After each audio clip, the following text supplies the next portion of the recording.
नमस्कार, आप देख रहे हैं मैं भी भारत का न्यूज बुलेटिन आदिवासी डेली। मैं हूं अनीता और आज बुलेटिन में चर्चा करेंगे क्यों छत्तीसगढ़ राजभवन का घेराव करेंगे आदिवासी और समझने की कोशिश होगी कि महाराष्ट्र में आखिर आदिवासी कुपोषण से मुक्त क्यों नहीं हो पा रहा।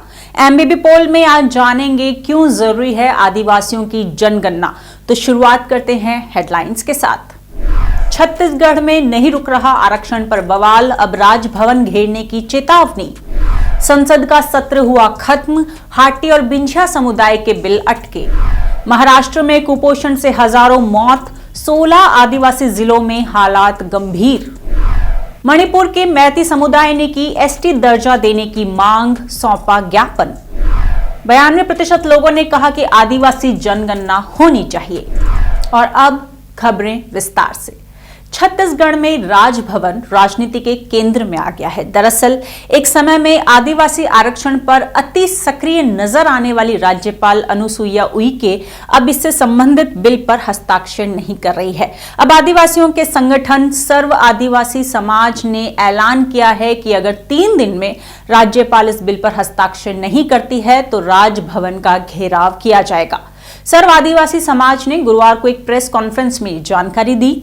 सर्व आदिवासी समाज का कहना है कि आरक्षण के संबंध में राज्यपाल की तरफ से की जा रही देरी का नौजवानों को काफी नुकसान हो रहा है। इस मुद्दे पर बातचीत के लिए रायपुर से हमारे साथ जुड़े हैं सर्व आदिवासी समाज के युवा विंग के प्रदेश अध्यक्ष कुंदन ठाकुर।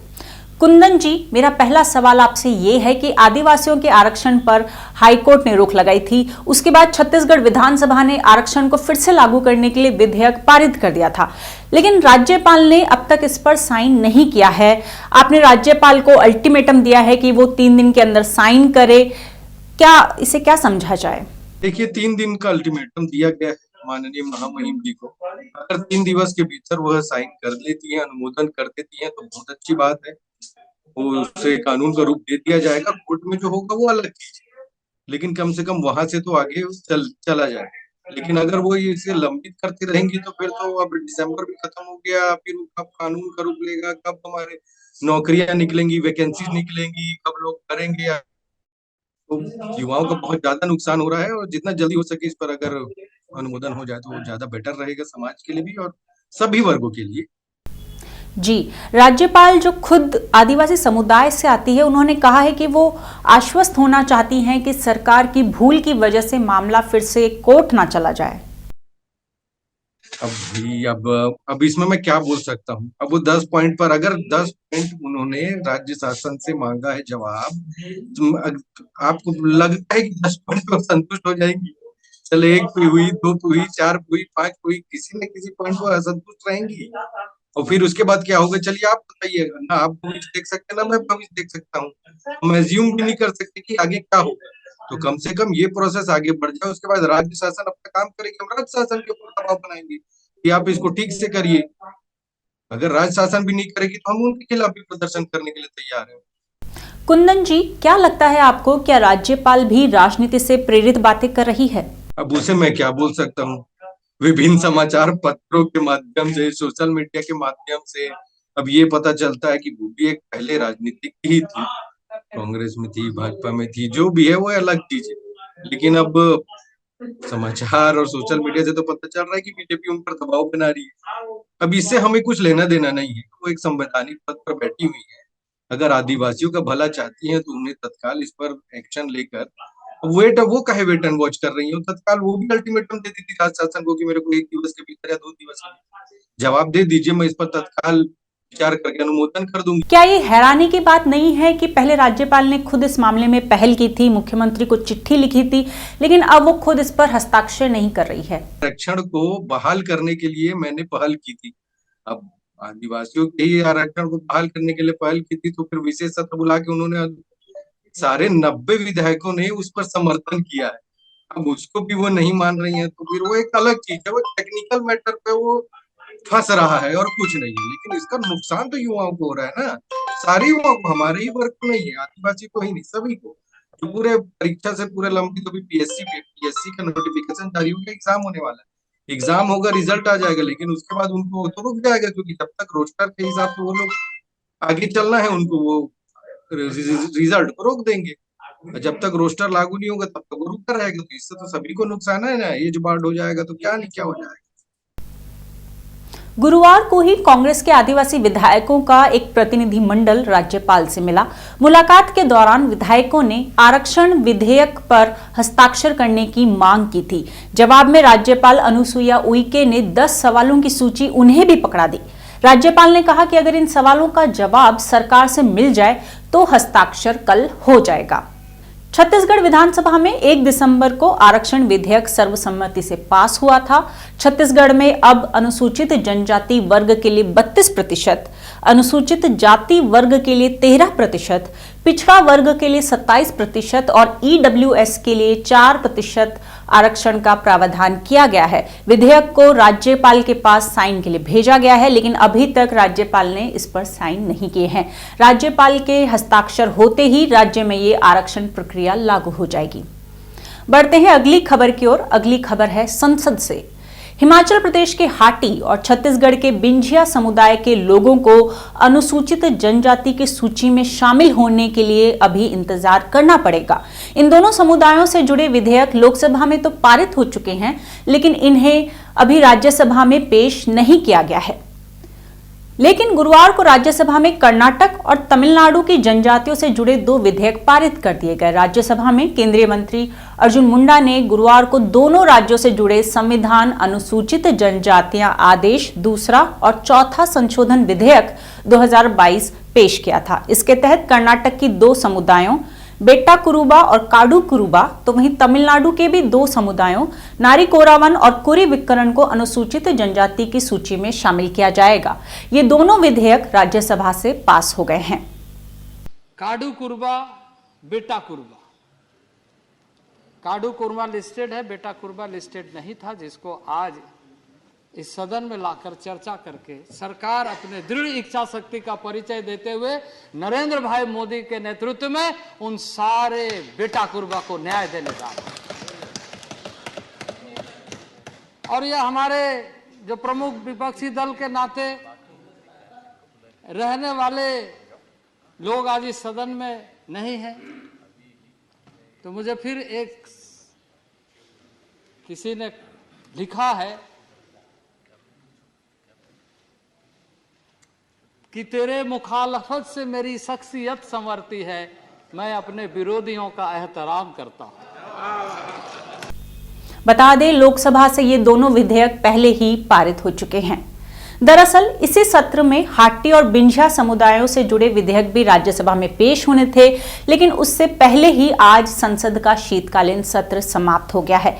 यूं तो 7 दिसंबर से शुरू हुए इस सत्र की अवधि 29 दिसंबर तक के लिए निश्चित की गई थी, लेकिन ये सत्र निर्धारित समय से 6 दिन पहले ही समाप्त हो गया। हालांकि केंद्र सरकार की तरफ से संसदीय कार्य मंत्री प्रहलाद जोशी ने प्रेस कॉन्फ्रेंस में बताया कि ये दोनों विधेयक अब सदन के अगले सत्र यानी फरवरी में होने वाले बजट सत्र में पेश किए जाएंगे। बढ़ते हैं आगे। कल हमने आपको महाराष्ट्र की एक खबर बताई थी। खबर ये थी कि राज्य में डॉक्टर आदिवासी इलाकों में अपनी सेवाएं नहीं देना चाहते हैं। ये डॉक्टर्स ऐसे इलाकों में पोस्टिंग नहीं लेना चाहते हैं। ऐसे में बुधवार को बॉम्बे हाईकोर्ट ने आदिवासी क्षेत्रों में पोस्टिंग लेने से इनकार करने वाले डॉक्टरों के खिलाफ सख्त कार्रवाई का निर्देश दिया था। दरअसल बॉम्बे हाईकोर्ट में बंडू संपतराव साने ने एक जनहित याचिका दायर की थी, जिसमें बताया गया था कि 2022 में महाराष्ट्र के आदिवासी क्षेत्रों में कुपोषण के कारण लगभग 10,000 मौतें हुई। आपको बता दें कि इसी साल अप्रैल महीने में महाराष्ट्र सरकार ने बॉम्बे हाईकोर्ट के आदेश पर बनाई एक रिपोर्ट जारी की थी। इस रिपोर्ट में राज्य सरकार ने बताया था कि 2019 से लेकर 2022 तक राज्य के 16 आदिवासी जिलों में सर्वे किया गया था। इस सर्वे में 1.36 लाख से भी ज्यादा बच्चे कुपोषित पाए गए। इन बच्चों में से कुल 26,059 बच्चे कुपोषण से बुरी तरह से प्रभावित पाए गए, जिनमें से 20,293 मामले अनुसूचित जनजाति के थे।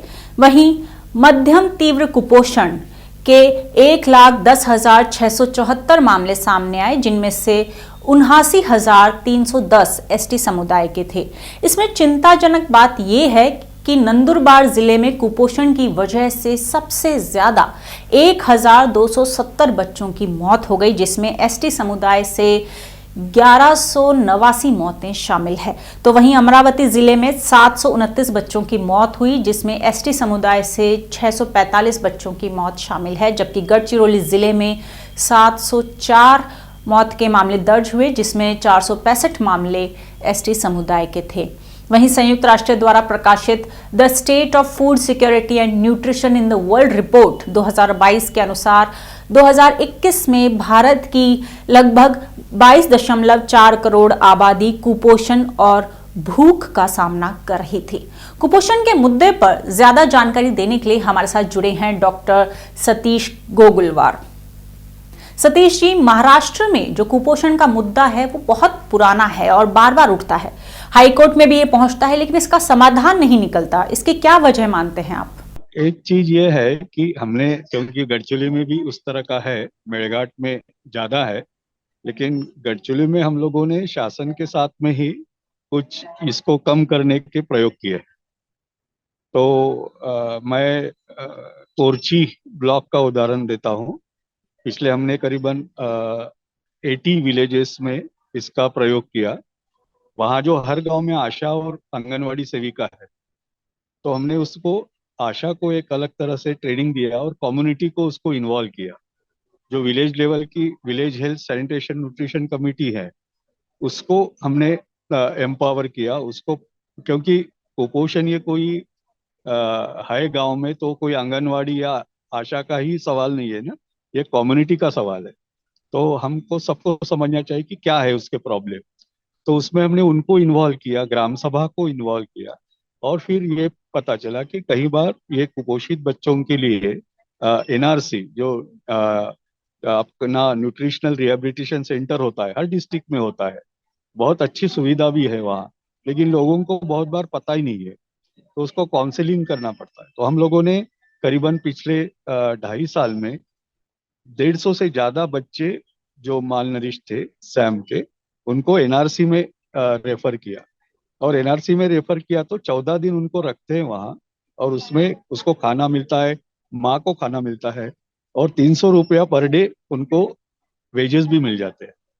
लेकिन ये होता है कि महिला को घर से 14 दिन निकलना ये बड़ा प्रॉब्लम होता है, तो उसके लिए काउंसलिंग करना पड़ता है। तो उसमें हम कम्युनिटी को इन्वॉल्व करते हैं, वहाँ की ग्राम सभा हो, विलेज हेल्थ न्यूट्रिशन कमेटी हो, इनके आधार पर भी ये तैयार हो रहे। नहीं तो कोरची से कभी कोई केस एनआरसी में गई नहीं थी।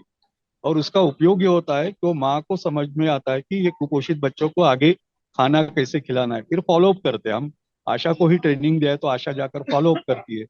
फिर हम वहाँ के न्यूट्रिशनल डिशेस है, वहाँ जो चीजें अच्छी, बहुत सारी पौष्टिक चीजें आदिवासी विभाग में है, आदिवासी क्षेत्र में है, लेकिन खाने की आदत नहीं है, हमने सिखाया नहीं। एक बात तो ये हो गई कि जो योजनाएं हैं, सुविधाएं हैं, उनके बारे में लोगों को जानकारी नहीं है। दूसरी बात ये कि जो बच्चे और माएँ पोषण केंद्र जाते भी हैं तो वो वापस घर आकर कुपोषण के शिकार हो जाते हैं। इसका क्या उपाय देखते हैं आप? इसी का इलाज मैं बता रहा हूँ कि क्या होता है कि ये जो सारी सिस्टम है, उनके घर में चीजें भी होती है, लेकिन वो उनको अवेयरनेस नहीं होता है कि उसको कैसे, जैसे 6 महीने के बाद में आपको उसको अलग से ये देना पड़ता है। ये आदत ये होती है घरों में, क्योंकि ये काउंसलिंग बहुत महत्व का, वो एक बार करने से नहीं होता है। तो इसलिए हमारी, जब हमने जो आशा को ट्रेनिंग दिया है, तो बार बार जाती है और अपने सामने खिलाती है कि बच्चा एक बार खानेगा तो माँ को समझ में आता है कि 6 महीने के बाद में बच्चा खाना शुरू होता है, नहीं तो 8-8, 10-10 महीने। और कुपोषण वहीं से स्टार्ट होता है। दूसरा कुपोषण स्टार्ट होता है कि आपको, महिला ही अगर कमजोर है, वो एनीमिक है, कि बच्चा भी कम वजन का पैदा होता है। तो वहां से हम शुरू करते हैं, उनके प्रेगनेंसी से लेके उसको कैसे आहार लेना चाहिए, क्योंकि महाराष्ट्र में ये योजना भी है, अमृत आहार योजना है अब्दुल कलाम आजाद के नाम से। तो उसमें एक समय का खाना मिलता है, उसमें एक काफी न्यूट्रिशियस चीजें होती है, अंडा होता है, दाल होती है, चावल होता है। लेकिन क्या होता है कि ये उसको वो घर ले जाएगी तो फिर वो पूरा नहीं खाती है, वो फिर किसी को घर में सबको डिस्ट्रीब्यूट करती है। तो इसमें हमने ये किया कि सामने वही खाना है उसको, ये सब उसने खाना है। सतीश जी, आप अपने अनुभव से बताएं कि इस समस्या से पार पाने के लिए क्या कदम उठाए जाने चाहिए, क्या किए जाने की जरूरत है, क्योंकि चाहे विधानसभा हो या हाईकोर्ट हो, ये समस्या बार बार उठती है लेकिन इसका कोई हल नहीं निकलता। अमृत योजना है वो सिर्फ आदिवासी क्षेत्र के लिए न रखते हुए सभी क्षेत्र में, ये कुपोषण का सवाल नागपुर के बस्तियों में भी है, शहरों में भी कुपोषण का प्रमाण, जो गरीब बस्तियां हैं, जो पट्टियां है, वहां भी है। ये सिर्फ आदिवासी विभाग का प्रश्न है। तो एक समय का जो खाने की जो योजना है, जो प्रोटीन बहुत कम उनके खाने में होता है, तो उसको देने की व्यवस्था होनी चाहिए। दूसरा, कन्वर्जेंस की बात है। गवर्नमेंट सिस्टम में ये होती है कि सिस्टम सभी है, जैसे आंगनवाड़ी है गांव में, आशा है, एनआरसी भी है। इतनी सुविधा होने के बाद में हमने देखा उसका जो कन्वर्जेंस नहीं होता है। जैसे आइडेंटिफाई करना है बच्चों को, रेफर करना है वहां ठीक से, और वापस भी लाना है। तो ये जो सिस्टम होनी है ना, उसमें प्रॉब्लम आते हैं। तो हमने ये बीच में के जो गैप्स है उसी को फिल किया है। हमने गवर्नमेंट सिस्टम का ही पूरा उपयोग किया है, आहार भी वही मिलता है, हमने कोई एक्स्ट्रा नहीं दिया, हम सिर्फ सिखाया और रेफरल के लिए उनको तैयार किया कम्युनिटी में, और बाद में वही आशा जो आज भी काम कर रही है उसी को इसका ज्ञान दिया। तो सरकारी व्यवस्था में आज के इसमें सभी चीजें हैं, उनका कन्वर्जेंस नहीं है, और लोगों से जो कम्युनिटी में महिला माँ को जो ये करना है, एजुकेट करना है, बार बार काउंसलिंग करना है, उसकी कमी है। नहीं तो आज व्यवस्था, अब हम तो उसी व्यवस्था को लेके कर रहे हैं। अभी धानोरा ब्लॉक में भी हमने 40 गांव में यही कर रहे हैं, और फिर इनका ही सिस्टम लेके हम कैंप्स कर रहे हैं, उनका अवेयरनेस कर रहे हैं। गवर्नमेंट का ही सिस्टम है। अब ये कन्वर्जेंस करने के लिए कोई बाहर का लगता है, यही प्रॉब्लम है कि वो सिस्टम में नहीं हो रहा है। नहीं तो सिस्टम में ये सारी चीजें हैं आपको।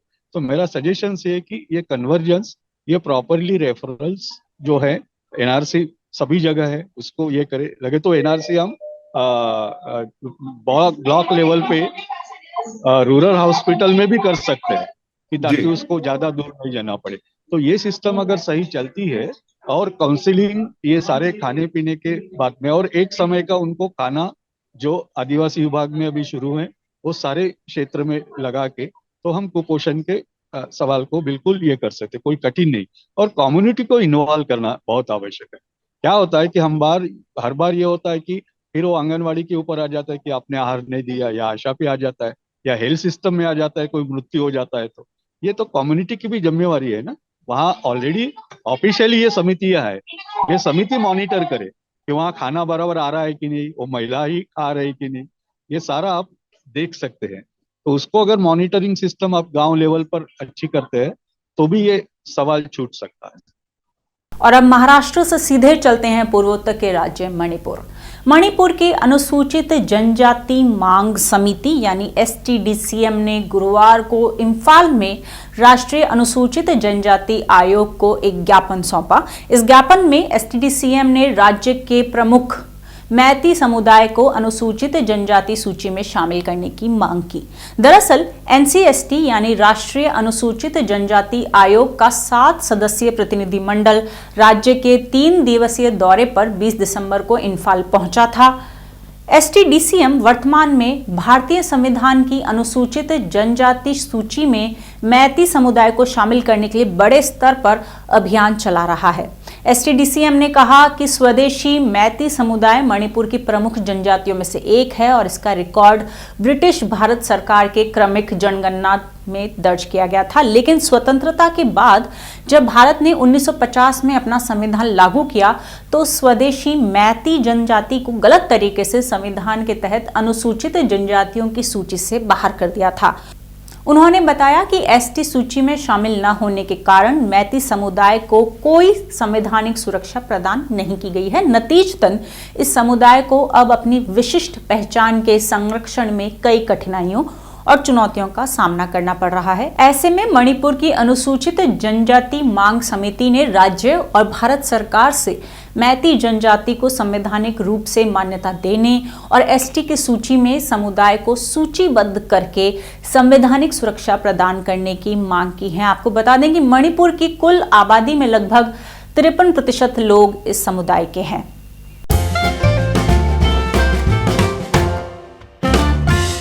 अपने दूसरे सेगमेंट एमबीबी पोल में हमने मैं भी भारत के यूट्यूब चैनल पर आपसे एक सवाल किया था। सवाल था, देश में आदिवासियों की जनसंख्या का सही पता लगाया जाना जरूरी है, इसके लिए उनकी अलग से जनगणना कराई जानी चाहिए, आपकी राय क्या है? इस सवाल के जवाब में 92% लोगों ने हाँ का ऑप्शन चुना, जबकि वहीं 6% लोगों ने नहीं और 2% लोगों ने पता नहीं का जवाब दिया। लेकिन हमने ये सवाल क्यों पूछा था? दरअसल संसद सत्र में अलग अलग आदिवासी समुदायों को अनुसूचित जनजाति सूची में शामिल करने के लिए सरकार इस संसद सत्र में 4 विधेयक लेकर आई थी। इन विधेयकों पर चर्चा के दौरान कई दलों के सांसदों ने आदिवासियों के सेंसस यानी जनगणना की बात कही थी।